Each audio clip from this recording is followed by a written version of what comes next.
Let's get together to co-create a breakthrough for freedom of energy, sustenance, healing, and regeneration of the human vessel. Welcome to FESIG, the Free Energy Special Interest Group, where science meets spirituality in the quest for truth and knowledge to free humanity and transform this planet into a paradise. Hi everyone! Welcome back to the second session of the 93rd FESIG meeting. Today is the 6th of October. We are really very lucky to have KN369 doing a superb presentation in the first session. It's so amazingly well illustrated with animation and diagrams, and he really worked hard on this presentation, and we are very grateful. So do go to our YouTube channel and click on the video once it's posted and published, and you can learn so much. FESIG is beginning to be, it's getting a good reputation for being a platform where science meets spirituality, a learning platform, a very popular learning platform now for all those out there who are interested in the science and spirituality subject. This is our 93rd FESIG meeting. I'm Crystal Gott, the founder of FESIG, and we have the co-chairs, Press Frezel and James Rink. Pontus is the head of R&D, Dr. Fress is the chairperson of R&D, and James and I are just in the board. We are putting together this platform for you to come and learn together with us, and maybe to make prototypes and devices together, right? So the first session, this is our meeting agenda. The first session, KN369 has explained the source, cause, and function of the universe and the resulting effect of gravity, and it's really so brilliantly explained. We all love it so much. And now the second session, we have Dr. Lilia Valitova, Ph.D. She will talk about her late father, the famous Russian scientist, Professor Dr. Najip Valitov's work on spontaneous reverse osmosis as a result of experiments with artificial human cell, equations of the electromagnetic and gravitational fields, the creation of two different sciences, one for humanity, for the universities and schools, which are false folks, and the other is for the secret space programs, which are for the elite only. So once we finish with the R&D session, then we would adjourn this 93rd meeting to the 94th FESIG meeting on the 3rd of November 2021. Please pen it down in your diary so you can join us freely. Right, so if you want to write to me, it's crystal@truevisionofpeace.com. Our website is truevisionofpeace.com/FESIG.html. Thank you. So now I'm going to stop sharing screen. Yay! So I'm going to introduce Dr. Lilia Valitova. She is the daughter of the famous scientist, Russian scientist, Dr. Najip Valitov. Right. So Lilia actually earned her Ph.D. in music theory. Not really quite a scientist, but she's in music theory, composition, and harmony. Lilia's music was accepted into the repertory of the performance by the famous chamber ensembles by the Russian Symphony Orchestra all over the world. She is also a certified nutritional consultant in California, where she resides in the US, yes. In 2018, Lilia started her research in extraterrestrial life. As a result, she wrote a fiction story about a scientist who developed a teleportation device, and another fiction story about the year of 1795 in the future of humanity.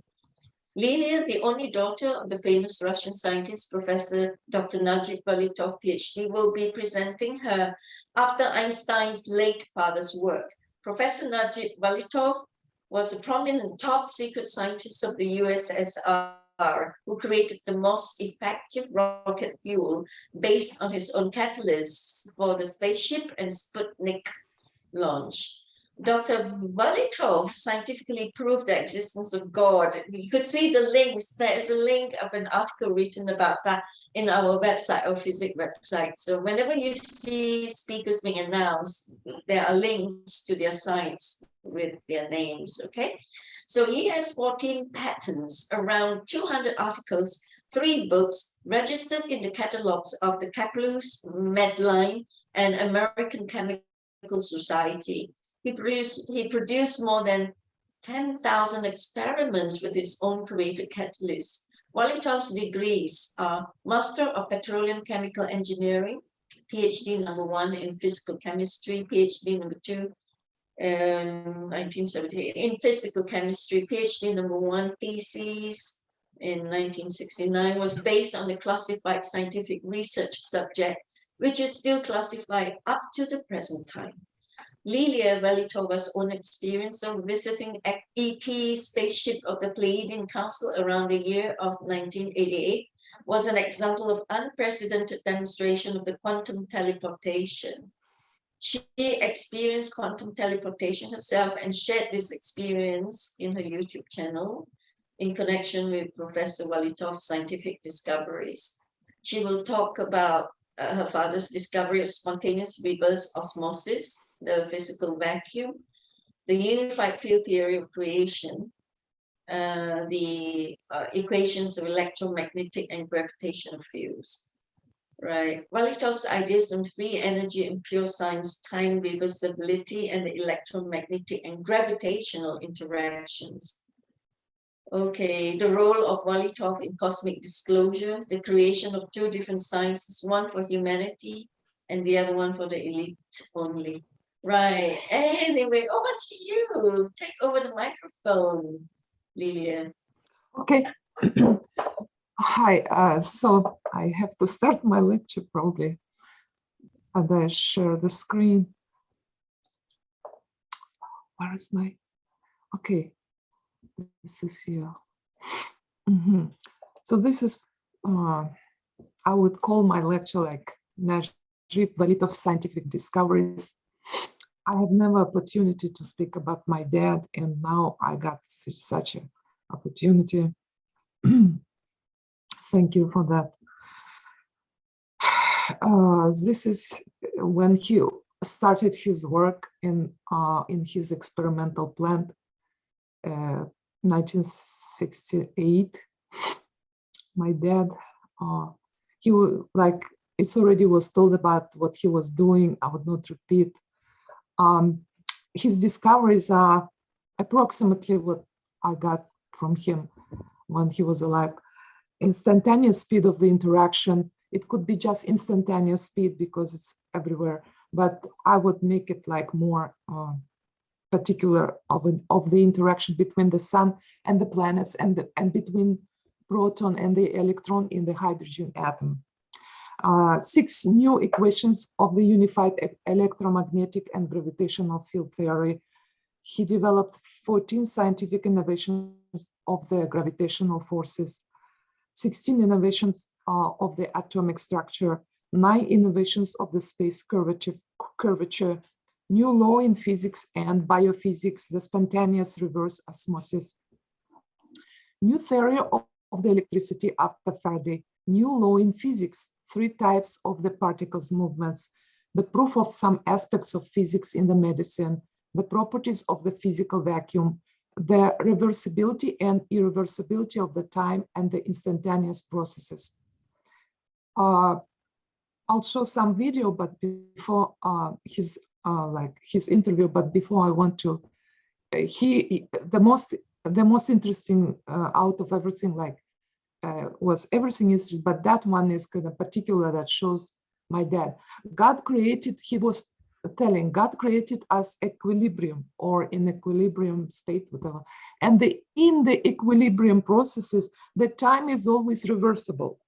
In the day of judgment, the creator will revive the people after the death. When I found out that the time is reversible, it is so simple. Then he told that by the Einstein formula, the mass is turning into the energy and the energy is turning into the mass. But I found the continuation of this idea it appears also that the time is turning into a mass and a mass is turning into a time. Okay, then this is a video. I'll open it.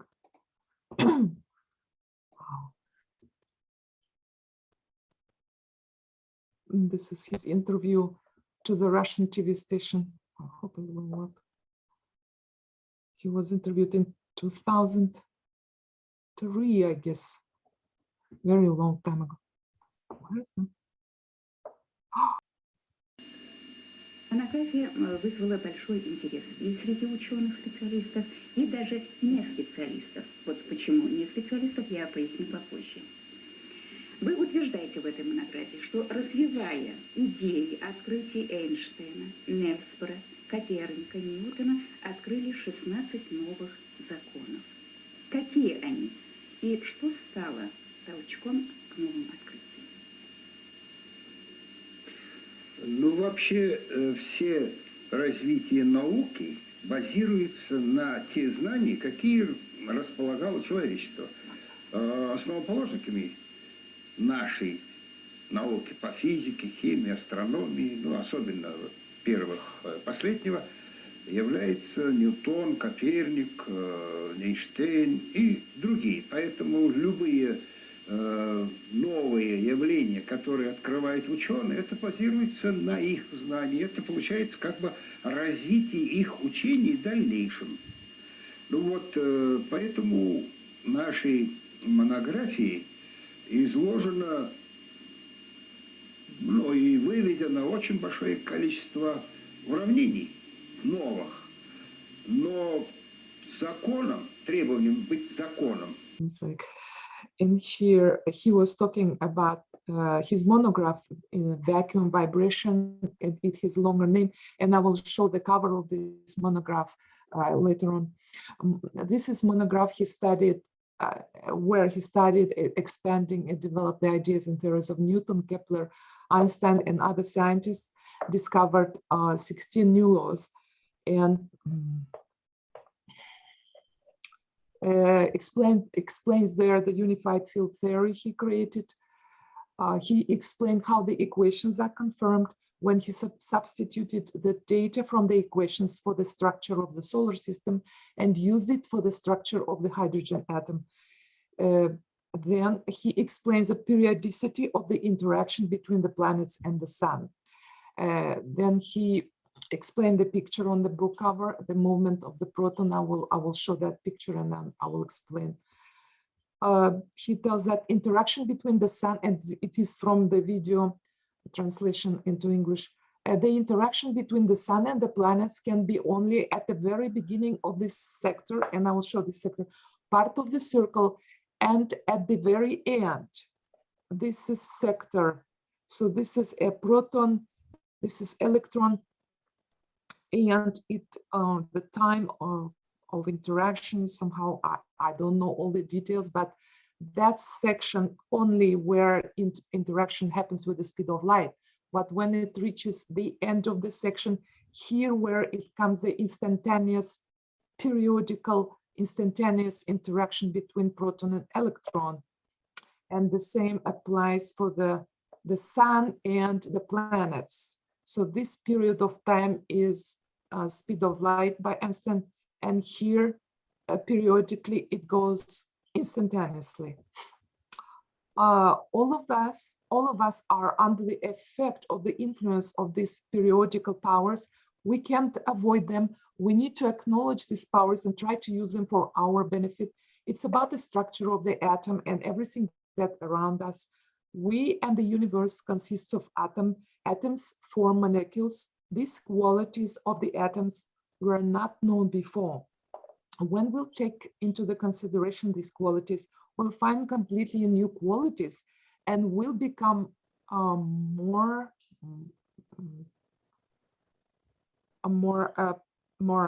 successful. I missed that. We have to reconsider all the sciences and the industry after the new discoveries were made. So Professor Valitov asked or appealed to reconsider and review the foundations of chemistry, physics, astronomy, the structure of the substance, all the technologies, production of food, the production of animal feed, the transportation.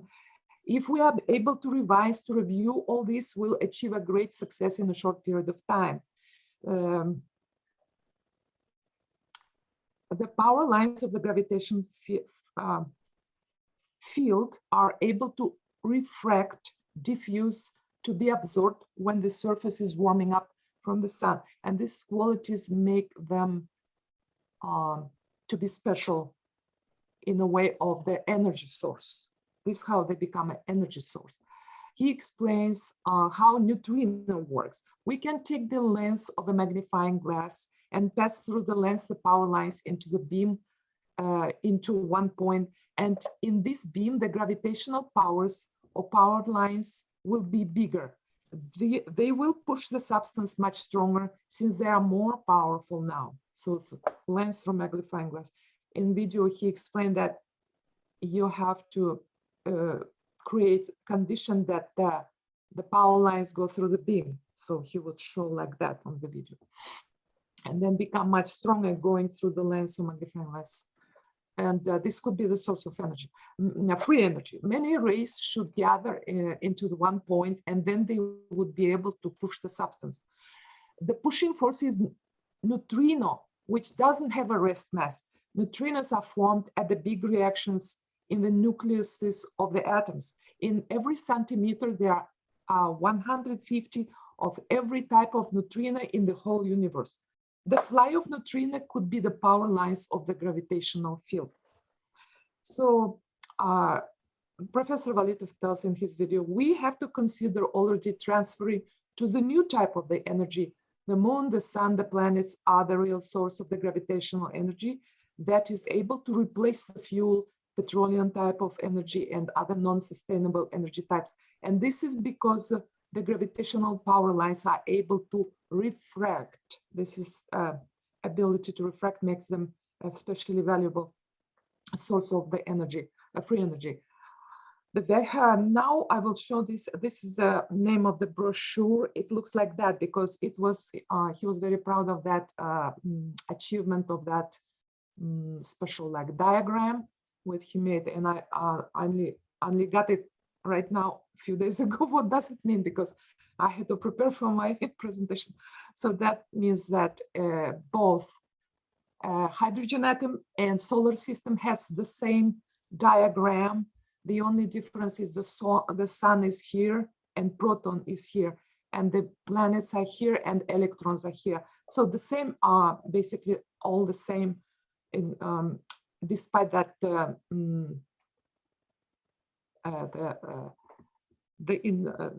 bigger size, the planetary interactions are bigger size than inside the hydrogen atom. So this will be calculations are made successfully by Professor Valitov. The second monograph called the Electromagnetic and I forgot the name to tell you the name. The vacuum vibrations by the chemical agitation of the atoms, molecules, and the randomness of the power lines of the electromagnetic and gravitational field, published in 1997, publishing house in Ufa. And this is a picture of it. Now the second monograph, which is like, first monograph was 100 page, I have it at home. And the second is 300, something like, the electromagnetic and gravitational interaction of the virtual dipoles T invariance, instantaneousness, periodicity of the equilibrium processes, the universal character of the isothermally desorbed and thermodesorbed particles. And this is a picture of it, 2002. It was published in 2002 in Ufa, and that's number 3. I told him this was my idea. You want to you want people to know you more, not just the scientists, because the first monograph was actually sold out in 1 month. It was 1997 in a special store for just the scientific books, and like gone. 2,000 copies were gone in 1 month. The second also was gone very quickly in 2002. And 3 left. He gave me 3 copies of it. And that one also, this one, I told him, oh, I found the book published in America. They call it like Christian view on science, something like that. I thought maybe you try that because it will become popular after a collapse of USSR, that we got like a religion coming and then spirituality. I thought like, why don't you try that? And he did it because I asked him, I thought this would be ideal and more people will be invited to the science, not just like scientific professionals, but like just people. Just for the school is also good. The scientific confirmations of the truth of Quran, Bible, and Torah, and crazy popular, gone all exemplars. But those tragic event, I don't know if I had to tell you, but this was a tragic event, like Russian airplane collapse over the Germany at that year, 2002. It's a terrible event. Many children. And then because he would tell about the reversibility of time, the people start writing him a message, can you bring our kids back? And like, oh my gosh, I remember that moment, but I'm sorry, I'm too emotional about that because I remember the moment because he opened up the reversibility of the time, and so we can travel and maybe bring our relatives back, I don't know. And actually I have idea about my dad it's as weird as it is, because he had this idea first. I thought, okay, we're now corresponding. I thought, hey, I got your idea, you got mine. Okay, I know what you want. And so this is his picture. And he was around in his 40s. He didn't write yet that books, but he was doing something constantly every day, 5 hours to the science, like 5 o'clock in the morning. He would start his day with science, 5 to 8, 5 to 9, and then he goes to his job. And now his bio, almost everything you already know, except like he was born in 1936, February 15, in little village in Ural Mountains, and that type of house, you know, he was born in. It's not particularly his house, but like this type of, that type of nature in Bashkortostan, inside Russia, inside USSR. Amazing nature. We have like they call it Switzerland, but better than Switzerland. Sorry, I didn't want to offend Swiss people, but like this is we have a very beautiful nature, although it's polluted by chemical oil plant, because we have a lot of oil there and gold and stuff like that. And he grew up during the World War II. He was like 5-year-old when they started. It was a huge starvation. Almost all his siblings died. Only one brother left. And this was, for him, a huge traumatic event. And his dad died before the war. When he turned 14, he decided to go he left the village, and because they're like, what you can do in collective farming with such a brain like my dad. So he went to Ufa, capital of the Republic Bashkortostan, and he was accepted to that university. Now it's called Oil Chemistry University. It's a very rich university because oil companies bring the money. They're probably like, they even have the musical faculty. They teach composition. I was like, what? And this is what is institute. So variety. They have architecture, composition of music department, and the rest is the science. He graduated in 1959 with a degree of Masters of the Oil Chemistry. But you know that, I think Crystal already told, so I don't want to repeat. I didn't tell, he married my mom, who was mechanical engineer, Dina Valitova, and they had 2 kids, me, daughter Lily, and my brother Albert. So that's what happened. 10-year difference between me and my brother. So, but then it was an event like he created on his own, like scientific experimental plant near Ural Mountains, 1968, and worked there until 1974. It's not like it's top secret, but nobody knew what is it. They would not talk. Usually it's the whole of how they call it, combinat, a huge enterprise, and this was included inside. And then he did inside the enterprise one of the plants. There are many other plants. So people didn't know really what he's doing. Catalyst, okay, they knew he was doing catalyst, but why and where, for what? No, nobody knew. He produced more than 10,000 experiments to create his own catalyst. And as you know already, he was a top secret rocket scientist and working on the project to produce chemical catalyst for the Sputnik and for the spaceship launch, which I never knew. My mom told me last year. It was like, yeah, he would talk like, yes, I did rocket fuel, but this I made rocket fuel. I got nothing. I couldn't understand. But when my mom told me he was working to make rocket fuel for the Sputnik, I thought, my goodness, is that it? I'm sorry, I'm a musician. I have huge emotions. I can't, like, this was a total discovery for me last year. I thought, that's why I can't just live my life without studying my dad's. I thought, now I know who he was. And when he was alive, and sometimes we argued, he would tell, one day when I am not here, you will understand who I was. But he would never tell, he would not able to tell me. I thought, what's up? What's that? I never was like, that's the life of top secret science family. Our phone was always bugged. When I had conversation with my girlfriends, the guys were listening from the 3-letter agency, and the guys were like, oh, poor girl, blah, blah. When I talk about my stories, blah, blah, I thought, who's that guy? I asked my girlfriend. I was just 15 or 17. And then I got ideas somehow in some years in America. We were constantly bugged, like from the year he started working, like never had a privacy.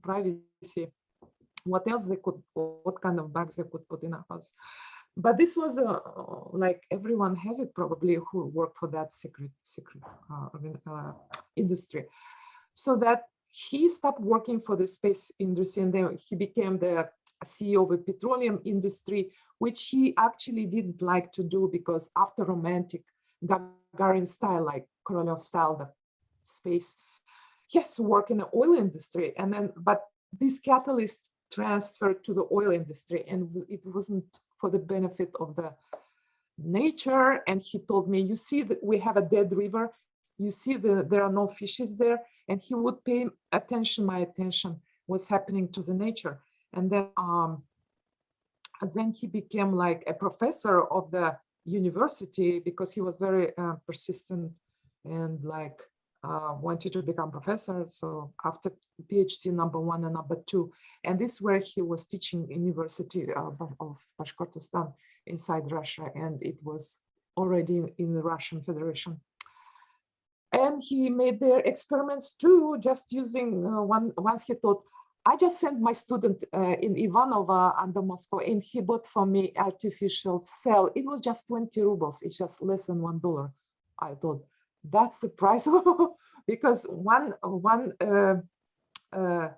budget was for the secret lab, and this budget was here. But anyway, he created a new law doing the experiments with the osmosis. He discovered the spontaneous reverse osmosis as a result of these experiments with this artificial human cell. He published the articles about that in connection with cancer, explaining the reasons for the cancer on the cellular level. And when I came to America, the first what I see in a Whole Food store, a reverse osmosis water. And I call my dad, do you know that your reverse osmosis is here in America? Do you understand that? Oh, I don't think this is mine. And or maybe they think this is the reverse osmosis. He couldn't believe he could be the one. So, and then I met a Japanese company. They wanted me to become one of they just was going and finding people, hiring to sell the water and filters. And when I asked them, who created reverse osmosis for you? And they told, Russian scientists. I thought, okay, I know who that was. Of course, my dad. So I buy this water. So this based on my dad's discoveries, although Japanese company didn't tell the name, but there is nobody else in Russia. This is his publications and that in central magazines, and it's nobody can claim in Russia that this is somebody's, it's his. So I buy myself these reverse osmosis filters, filtered water. I wish I put the filters. I know how good it is. I drink it every day only because I believe in my dad's discovery. When the guy said, okay, alkaline, I will use it, but that I believe more in my, because I have a book about that. I have his formulas. So if his view on pure sciences, I think that every scientist has their own view, and this is normal. So we don't want to work for the military. We don't work for secret like industry. We want science to be free, and this how he became like, he started thinking like that. He understood that it was a period when he was young, 33-year-old man, and he was accepted to that to create catalysts for that Sputnik. But he understood that this is not all. He wants to develop some more as scientist, and then he loved books of Plato and always was keeping Plato books, a book on his table. It was dialogues, I remember, when I was a little girl. And of course, he liked Greeks, Pythagoras. At the end of his life, he liked a lot Pythagoras. And of course, Boltzmann, his favorite Boltzmann, of course, like in all these Bohr, Mendeleev, Planck, Maxwell, Faraday, Einstein, Kepler. And we talk about pure science, but they became musicians, and they will have to take the pure music, pure art, because like without ideology, which was kind of difficult. And but we try to find a way, even in Soviet time, that depending on what they told, we want to create our art, our science. And this is again Greeks and the Plato, Aristotle, Archimedes, Faraday, Giordano Bruno, Galilei. It's for me, it's example of free science, Maxwell, Boltzmann. And so why he went to pure science at the end, creating formulas and completely different work after the Sputnik, because he was a little child during World War II and grew up in a tough, a very hard time, and worked during Cold War, always tension. And the threat of the nuclear war from Soviet Union and from America, vice versa, was growing. And I remember that time. And then, and meanwhile, my dad was thinking about how to develop pure science. And he loved to talk about the moon, the sun, the stars, to me, about the black holes, the galaxies, as if they were living beings. And he was a man of nature. He liked the nature, went to the forest, to the river, to the mountains. He taught me the language of birds and animals, the plants, the flowers, the herbs, and the trees. His attention to nature was unique. We are not lords of nature, nor are we its patrons or the conquerors. At least this is not our true purpose in relation to the nature. We humans are just a part of this nature. There is no difference between the creations of nature and the universe, such as bug, a blade of grass, or a man. We are all equal in this nature. And this sounds like Buddha. It's like a Buddhism for me. And my dad was like that. He was like a Buddhist guy. Gagarin, I grew up on that. Gagarin was everywhere, of course. And my dad pictures over the town, of my little town, and everyone would come everywhere. And they didn't know why, but somehow some journalists were attracted to him, and they made a picture of him. I didn't bring it today, but maybe the other time. Dad gave me as a gift the book about Gagarin and other astronauts as a gift when I was 12-year-old for my birthday. And he wrote me, "I wish for you to grow the apples on the moon." This was a time when people were dreaming, oh, this is every day we will watch the space guys. Oh, something happened. Some spaceship crews were dying, and we all felt like terrible for them. And then Gagarin always was like a shining sun for us. Vacuum, electricity, and quantum teleportation.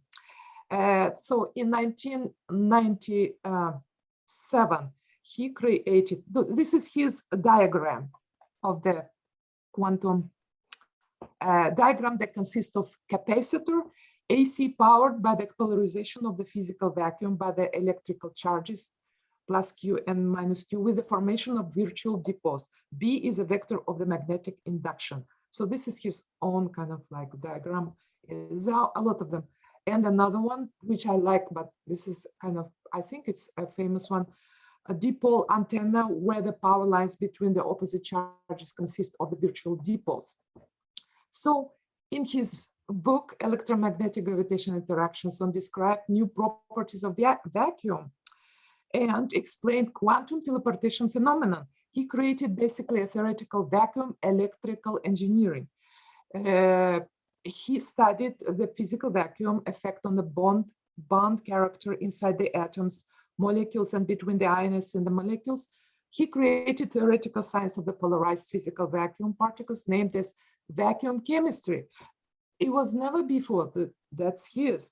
Found that electrons, he found that the electrons at the stationary orbits of the atoms when hitting bodies go into the agitated state, and this leads to the vacuum oscillation, which is also can be called a parallel or other world. When the vacuum oscillates, the electrons cause the formation of the particle-antiparticle pairs, the annihilation which leads to the release of the quantum, and the quantum in turn can form again a particle-antiparticle pair, and so on. So he determined that all kinds of physical and chemical bonds are made to the physical vacuum polarization. Nothing happens without physical vacuum polarization. The knowledge of the nature of these bonds will result in the radical review of the fundamentals of the chemistry, physics, and mechanics. Vacuum electricity equations created by Professor Valitov, it's part of them. I just show you, but I will not gonna analyze them because beyond of my understanding here. The essential physics. So this is my own experience, 1988. My dad didn't write that books yet, but he had a bunch of articles already, and like he was teaching in university, I guess, yeah, that's his professorship. But then I come from Moscow, I'm getting my PhD program finished, and then I'm in my parents' house and I see the dream, but this is a lucid dream. So this is a dream, my quantum teleportation experience to the Galactic Federation of Worlds mothership, 1988. I see two blonde guys looking at me from the corner, from the somewhere dark. And they're looking at me, making eye contact. I see how they look, blonde, very big blue eyes, slim, tall bodies, and silver, like astronaut style. I would tell Star Trek style, something like on them, but they are silver, very shiny. And they asked me, "Are you going with us?"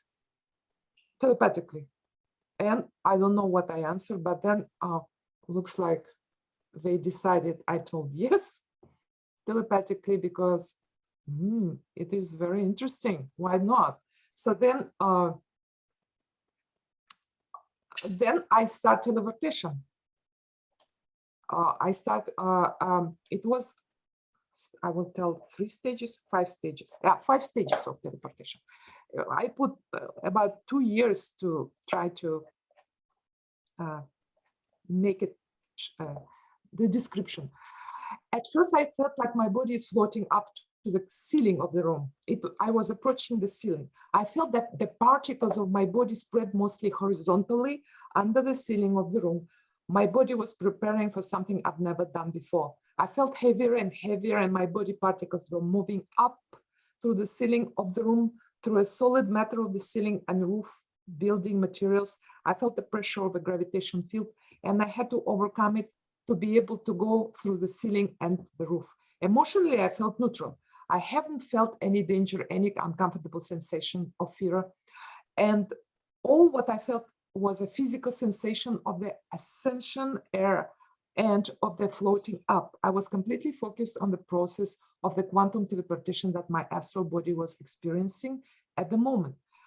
And I felt some light pressure from the neutral gravitation, natural gravitation fields that were pulling me down towards the ground.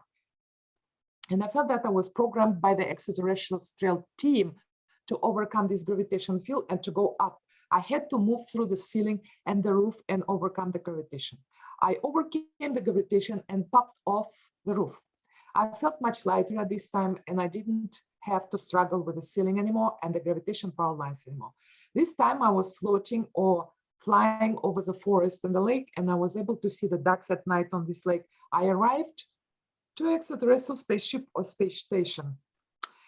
I remember myself entering a room with many humans. This was a room inside the spaceship.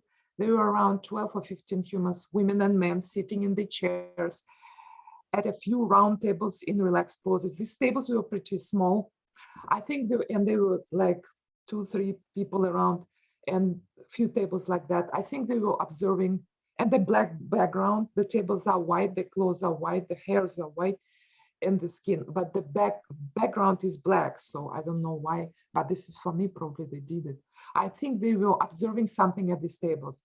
They were all dressed in the similar clothes that I've seen at 2 Nordic looking men that invited me to visit this spaceship.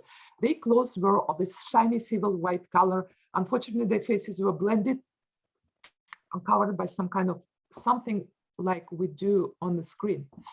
Half semi-transparent, so I couldn't see particular facial features and the expression of their faces. Maybe this was a special technology to block a visual contact with their faces. They didn't want me to see their faces for any kind of reason, but I can guess that they looked similar to the men that invited me there. I felt that I was invited into the space, into the spaceship or space, and that they trusted me in some way. I was able to get closer to them. I was able to walk between the chairs and tables, like my astral body, of course. Some of them were just busy working at the tables, and some of them were looking at me. I remember seeing some of them sitting on the sofa at the front row of my view. These particular people were sitting close together and looking at me with a great curiosity and compassion. Even I couldn't see their faces expression, they were still showing me their feelings and emotions through their body language, which is, I saw, respect and focus, attention on me. And like something, maybe from the art, they understood I'm an artist, I'm an artist. I saw that reaction. It was very quiet. I haven't heard any sound. I think right now, I can guess maybe it was a spaceship of the Galactic Federation of the Worlds, maybe, or one of the groups, which are many that are members of this federation. I am sure that, of course, positive benevolent. I'm sure that this could have been a benevolent or positive group of the extraterrestrials. They could be a positive Pleiadians, the Andromedas, or some other group of people. They were good people, I'm sure about that. At the end of my visit, I felt some pressure on my chest. This was important because that I remember very much. Then a huge pressure. Then for a moment, I felt difficulty breathing. After I breathed out, I woke up in my bed in my parents' home. I woke up and was looking for these extraterrestrial visits in my room. I thought they are Swedish. Somehow was associated, I remember. But my memories were blocked in a matter of seconds after that and were restored only in 2019, after 31 years. But thanks for restoring anyway, because it's very precious one. Maybe they tried to protect me. It was a Soviet time. And unfortunately, people who believed in UFOs were taken to the psychiatric clinics at that time. I was lucky because if they would live my memory, but I would never have any association with that. I thought they're Swedish, but then I thought they look like astronauts, but astronauts word, it didn't sound so much in 1988. We knew American astronauts, and there was a little thought about American astronauts and about Swedish more. No, maybe they are Swedish astronauts also, and these are these guys. The humanity is not ready. This I remember when I was at home. Once he told me that in 1980s, he thought that he could create much more discoveries. And he told me that he was so close to release an important scientific discovery and the technology, but he changed his mind and has forced himself to slow down and even to stop. Ask him why. He answered, because the humanity is not ready yet. And I remember all my life this phrase. Now I understood what he meant. He thought, I have a huge effort to stop myself because it goes too much. My technology is growing very fast, and I don't think humanity is ready for that. Maybe he even destroyed some of his discoveries. So description, instantaneous speed is very easy to explain because it's versus 300,000 kilometers of seconds versus this string theories versus something. He explained this very simple. He told he found the unique phenomenon. The action of the power lines of the electromagnetic and gravitational field spreads instantly. Interaction between two electrically oppositely charged substances moving toward each other, as well as between electrically neutral substances, is also instantaneous. The interaction between the sun and planets, between the Earth and the Moon, and the distant stars is also instantaneous. So the information from the stars and planets is happening, transferring instantaneous. Instantaneously with the help of the power lines of the electromagnetic gravitational fields. He had his formulas for that. In the vacuum vibrations monograph, he would describe instantaneous interaction occurs at the infinite speed, the ratio of the length of the path here to the time equals 0. And this is a question. The presence, the action, okay.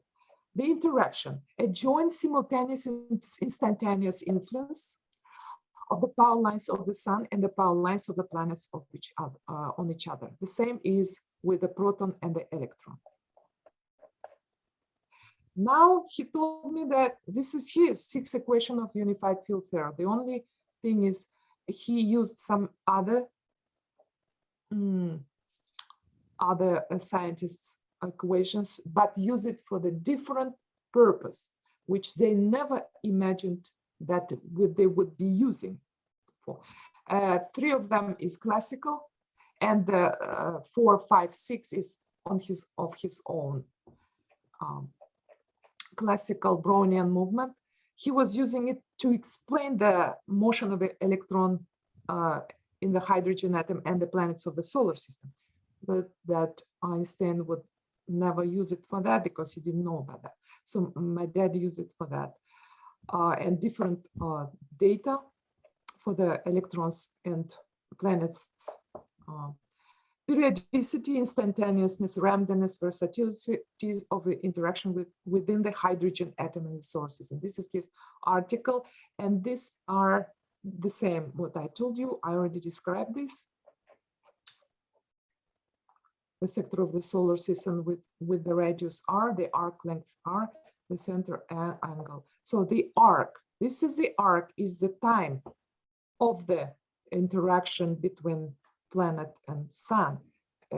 Interaction is still speed of light, but here and here is periodically instantaneous, instant. In equation number 1, this is Kepler's equation for the solar system. It can be used also for hydrogen atom. It describes the behavior of the electrons in the hydrogen atom. Kepler would never use it for the hydrogen atom, but my dad did. So this equation becomes different meaning. And he did a lot of calculations. He substituted the numbers and he checked all that, and it all came through correct. Equation number 3, again, a classical mechanical for the equation for the movement of the planets. Against this equation can be used for the movement of the electrons of the hydrogen atom, although it was created for the solar system. So that, and what never was done before, because of all this calculation, he substituted in this equation V, C, D for the hydrogen atom, and he found the gravitational radius of the proton, which I saw a couple of guys also claim that recently. But my dad did it in 1997, and I saw, but it's not a problem, they have different numbers. They also found gravitational radius of proton, and by have not the same numbers, is a little bit similar with especially the 10 minus 13, but I see some similarity. Equation number 4, unified field, this is his own equation, unified field between electromagnetic gravitational fields. 5, again, his own. And this is interesting that this is a proof that a hydrogen atom has 9 orbits and solar system has 9 planets. And this is 1-to-1, it's completely the same. The ratio K can be used for the calculation of planetary motion and by the electron motion in the hydrogen atom. 6, this is his own, again, approximate equation of the unified field theory. He was very enthusiastic about unified field theory. New law in physics, 3 types of particles. When he was doing his 10,000 of experiments for the Sputnik, he had to find something that will push the Sputnik and space rocket with a certain fuel or catalyst that it will push to the orbit. My dad had to do that. So he found the specific and then specific particles. I call it ABC. The one that A, translational, does translational motion, like we are walking or we're running straight. Rotational, B, and vibrational. So he thought that only the A type of particles can do translational motion. They can enter any kind of reactions, chemical reactions, nuclear reactions, thermonuclear reactions, and the same A translational motional particles can corrode metals, transport substance to the cellular membranes. So if you get superfood is one of them. Superfood like whatever, chlorella, spirulina has mostly translational type of moving particles. This is why it can clean up the body. Transport have rejuvenating or the aging effects on the organism, serve as energy source for organism, provide the oxygen and transfer carbon dioxide by hemoglobin. So that cannot done without translational particles that do translation. Most of it, he called is a thermally desorbed and BC thermodesorbed. He had articles about that. This is how his career started, and then he thought it can be applied everywhere. Moreover, if you don't apply it, you lose everything because you have to overcome that friction. You have to understand why what produces the sea and ocean waves. You have to understand how the earthquake, tornadoes, storms, and tsunami are formed and how to control them. If you know what kind of particles of type of A is a thermally dissolved, create all that catastrophes, you know what to do about that because you know what is the reason. So, and another type of particles, thermodissolved, they inhibit, instead of making metal corrosion, corrode the metals like A particle, they protect the metal.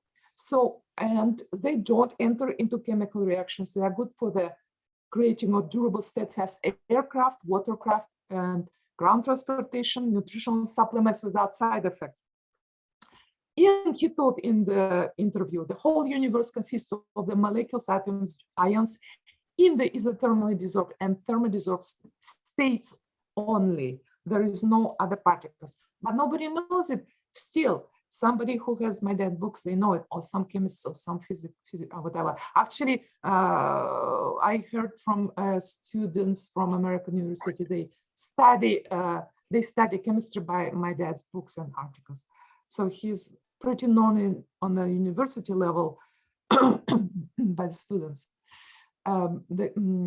That's the article about that. The chemical reactivity of isothermally dissolved molecules, making translational motion and chemical inertness of molecules deprived of translational motion.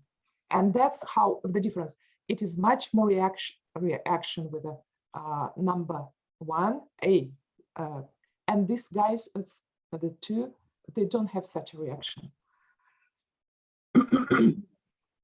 And then reversibility and irreversibility of time. It's a very complex subject, and he described in the chapter 1 of his second book. electromagnetic, that's the name. The essence of this, that Boltzmann described the experiment that you take one metal block which is hot, another is cold. When you join them together, they touch each other. The heat goes to the cold metal piece and it disappears. So Boltzmann decided all the time is always irreversible. It goes one direction based on this one experiment. Then Valitov gives an example how Boltzmann decided that time always moves in one direction. Yeah, and he describes that, but he thought that there is something else. He thought that the process in physics, chemistry, thermodynamics have a symmetrical nature. So again, like the same in reverse osmosis, the water goes inside the cell and goes out at the same time, and between sun and earth, energy, electromagnetic, gravitational power lines go to the between earth and sun in opposite direction. It's also symmetrical. It's also like it repeats itself in all his discoveries. And this phenomenon of pattern is called T invariance. It can be two counter-directed opposite processes within the oppositely directed or opposite charges.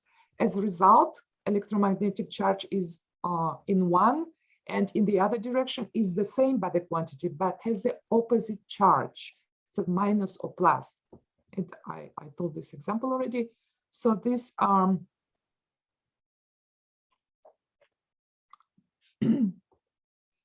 there are some reactions or some interactions between substances where the time has stopped and its value is equal 0 for the parameters of the system. Somewhere I remember he wrote about the ice. When the ice is frozen, the time is 0. The water is frozen. So in this case, by the law of physics, the time does not go anywhere. And he quotes the Schrödinger steady state equation and other things to confirm that they are not only one direction time. The equilibrium state is kept not due to the absence of the termination of the process, but due to the time traveling simultaneously in two opposite directions at the same value. Why I decided to go strictly scientific, go by letter from my dad books. First, I want to describe what I heard from guys who traveled to Mars, how they teleport using that elevator, and they were in a military base, and suddenly, elevator opens, he's on Mars already. But this is all, nobody talks about science. My dad talks about science here, and he has formulas here of the reversibility. And it's not just these formulas, there are more formulas inside this chapter, which I can't explain now. Right now, I have to sit and time can be both reversible and get turned into the energy. This is Professor Valitov. Spontaneous reverse osmosis discovery and the medicine. Again, reverse osmosis, again, principles of two directions. Time goes straight forward and backwards, reverse. The same principles, osmosis. He discovered how the liquids or nutrients go inside the human cell, and at the same time, something goes out. It always together, minus, plus, and that neutralized times 0. Or if one substance goes faster, a back direction, you go best like to the past century, whatever. That's how the time machine works. This is distilled water. He did experiment in the university. Distilled water is here. This is water solution of the salt on the left, distilled water on the right, and a semi-permeable membrane. And this is how he described for the newspaper when he was interviewed that reverse osmosis phenomena. So the Japanese company, this is a proof that this is his. Discovered, okay, sorry. And a lot of his discoveries go to prove the Chinese meridians that actually has the power lines of the electromagnetic field circulate around the meridians, consistent of the polarized globus or the physical vacuum. Again, who would ever imagine that we have to explain and use the polarized globus of physical vacuum to explain Chinese acupuncture? But this is what he discovered because his principles went, he discovered that. And then this is here another scheme, diagram, not scheme, of the oxygen transport by the hemoglobin with the formation of the electrical circuit. So it's sort of like electricity in hemoglobin, which is also have vacuum polarization globals, I guess. And then this is his phrase already. I quoted that he thought that humanity is not ready yet. It was at 1980s, but maybe now is ready. We don't know for that discoveries. I think that's all. Sorry. I'm afraid will happen. Not so many people. I'm finished, and I'm very thankful for letting me speak about my dad. I don't know how was it, well, guys.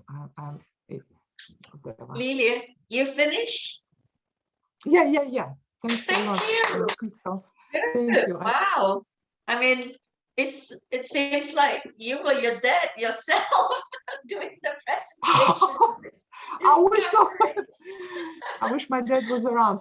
He would always teach me. He would call me once a week and talk next paragraph, and like I have to write down and blah blah blah. Oh, that's nice. So you have finished, yeah? So okay, now we see you. Thank you. Stop screen sharing. It's okay. I did it. Yeah. More people live. I thought I was afraid it was boring. I'm sorry. So we can see you. I know, because I don't have experience. I didn't have experience to introduce, and I'm not a chemist, so whatever I could do. You did well. You did well. Thank you. Yeah, it's a different approach in presentation. Lilia is talking through her dad's talking through her, vice versa, and it's so delightful to learn this way as well, through the eyes of a child growing up into a woman. Yeah, and absorbing the information directly from your dad, yeah, and we're learning it through you. Thank you so much. What a very endearing way of presenting your dad's work. Thank you. Right, over to you, Fres, Pontus, James, co-chairs, whoever wants to speak. I'm going to be easy on her because I understand how difficult, to explain somebody else's work is.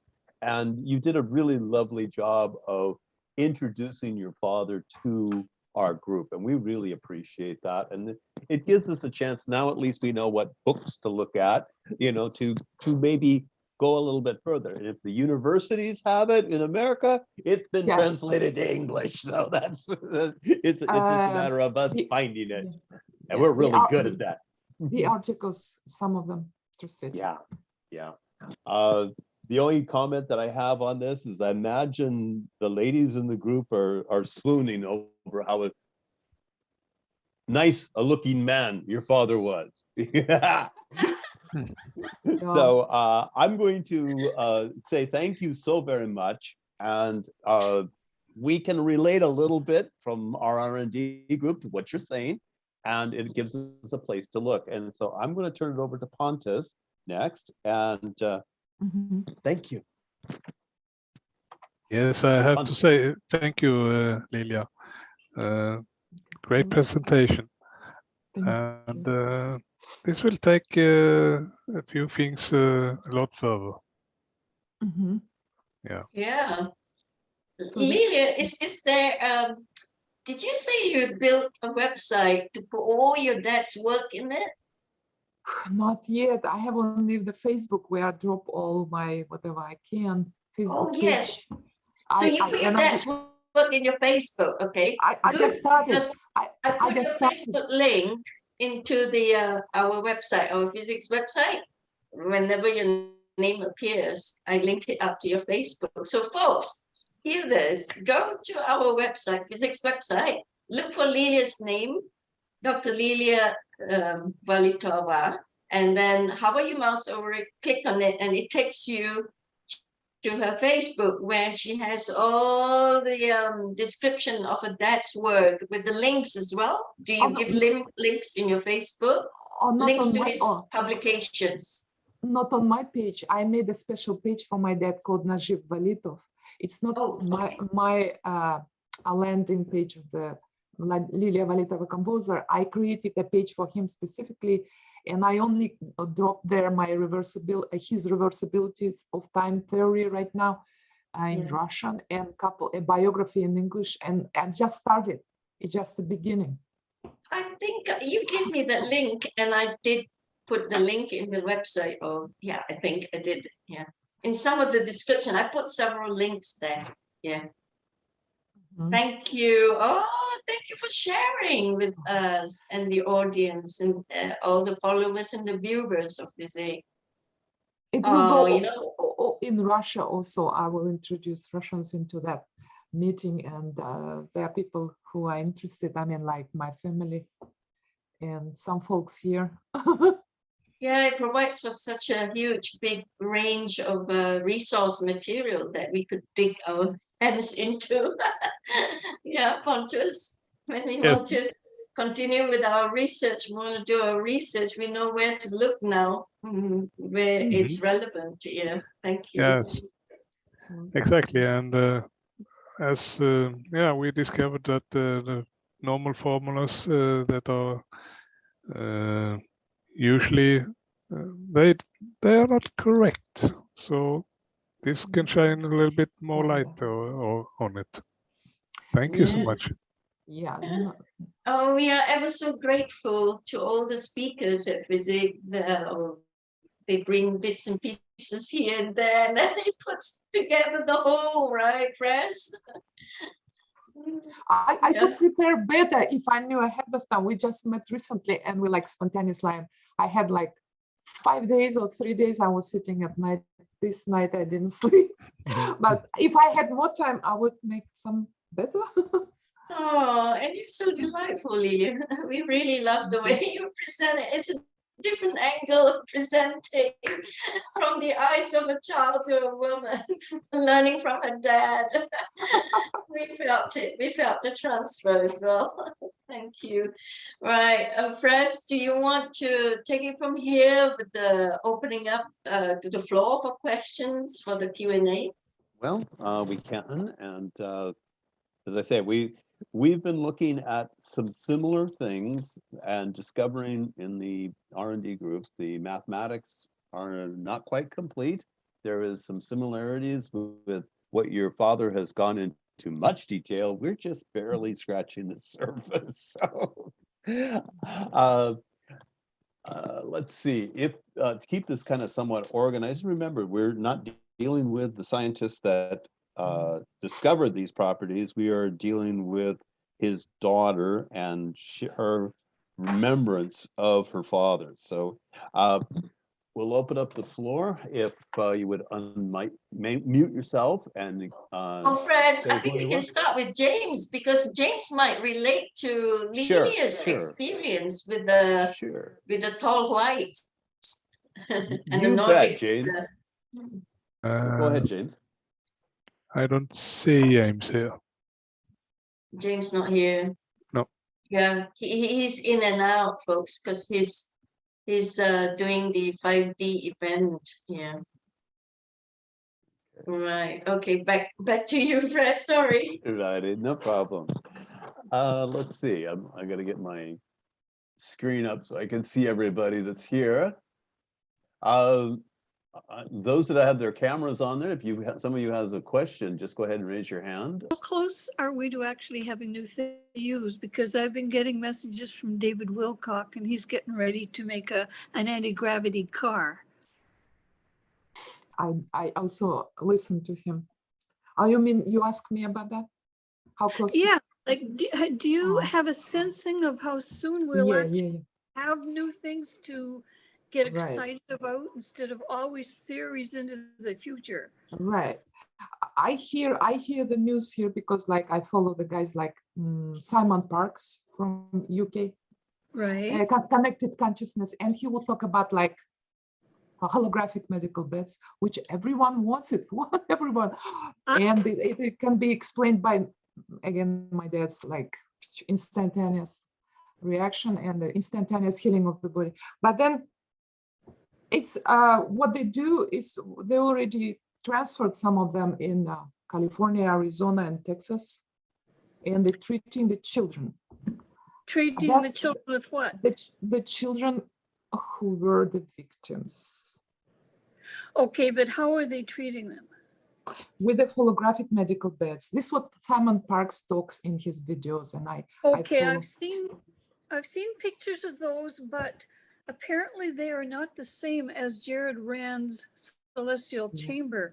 And what really bothers me, and I can't resolve it in my feelings, is that the need for Jared to have funding only based on not for rich people to make money off of it, but just and the rich people won't play that game, and how are we ever going to get past this? What I heard from Simon Parkes, he does that. This is for free for members of CC. He has a membership, like anyone can, or for the children who were rescued from the underground dumps. And this is for free, first of all for children, then general public who wants to become a CC member, his own organization. This is what I just listened to him. This is what he does. Connected Conscious Organization of Healers. So he appreciates him. I don't have any other information about medical beds except like Simon Parkes. But there are also contradicting information that comes from Elena Kapulnik and like who else? Penny Bradley. If they tell that they already released that beds, we're not sure about that. It could be just patented copy and it's not so strong. But this is between, I try to stay away from that like underground folks trying to get the influence on people. And I don't know whom to believe really, because I want this technology too. And I want hovering car like David tells, but we have to put a lot of pressure on the folks who talk about that and that demand. Where is that? You told that, okay, they promised in January they will start calling us and going somewhere and treating us. I don't know. I will wait for the January. You know what? The first in line, first priority would be the abused children, of course, and then the second priority would be for people like who had the direct energy weapon attacks, like Kian, our last speaker, because we need them. They are so clever, they well, like your dad, for instance, we miss them. We don't want them to go. We need them. Yeah. Well, apparently the whole idea of needing $1 billion to get the job done right has to do with a lot of money for security so that the project won't be undermined. $1 million for the jabs or billion, whatever. You mean the jabs? Oh, but that's why free energy. This is why like Valitov told, here's your medicine. This is alternative. This is how it reacts. He would never think about poisonous drugs or whatever, because he himself died of this, of diabetes, because there was no cure. And he was just a scientist. He couldn't connect all the dots. But right. We have to demand. Yeah, we will move on to Tricia. Tricia, you have a question for Lilia? Or you might have something to add, Tricia. Listening Well, the Superliminal. mid bit, so you know. Mhm.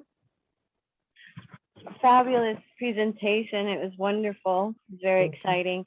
And I was just wondering if we could shine a little light on if there was a knowing, or if we're assuming that the elites are using this technology and They- how they're using it, and if your father knew of that sort of thing, and like maybe jump Oh. rooms and, for the elites, or teleportation, or the ships, the starships, that sort of thing.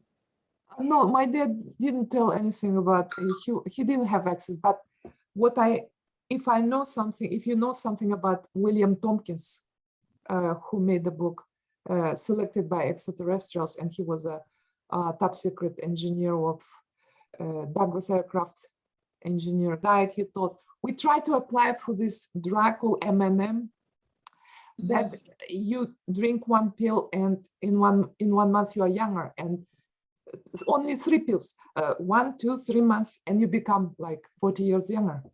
But I tried to do it for my family, and they refused, they rejected me. And who is doing that? Somebody is doing there. Somebody is getting younger. They are not 80 anymore, they are 25. And these folks have to come out, and we have to know, and we have to demand that type of technology for everyone. Right. So, Graham, you have anything you want to address here, Graham, on the electromagnetic stuffs? The well, No, I haven't got any questions. Thank you very, very much for the presentation, though. Very good. Thank you. You're welcome. I'm so happy. shall we wrap up now, Fres? Yeah, I think we can wrap up. And as I say, thank you so much. And Crystal, the floor is yours. Okay. I would like to thank you, Lilia. Thank you so much. You really brought us through the eyes of the child that you were when your dad was teaching you about this and that. Oh, it's so delightful. Thank you so much. I really appreciate your presentation. And if I will check and see whether I've linked up the Facebook that you have set up for your dad, okay, to put all your dad's work in there, so everybody could actually use it as a resource, right? Yeah, And if it's not there, I'll link it up later. Thank you so much, everyone, for attending the 93rd FESIG meeting.